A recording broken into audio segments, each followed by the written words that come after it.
கேரள மாநிலம் கோழிக்கோட்டில் உள்ள நந்தி மேம்பாலத்தில் முன்னால் சென்ற லாரியை முந்திச் செல்ல முயன்ற தனியார் பேருந்து எதிரே வந்த மற்றொரு பேருந்து மீது நேருக்கு நேர் மோதி விபத்துக்குள்ளானது. விபத்தில் இரு பேருந்துகளிலும் இருந்த 49 பேர் காயமடைந்தனர். படுகாயமடைந்த இருவர் மருத்துவமனையில் அனுமதிக்கப்பட்டனர்.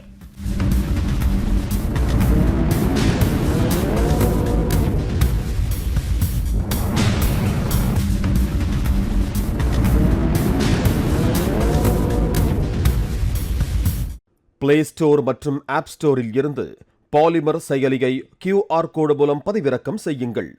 செய்திகளை உடனுக்குடன் பெறுங்கள்.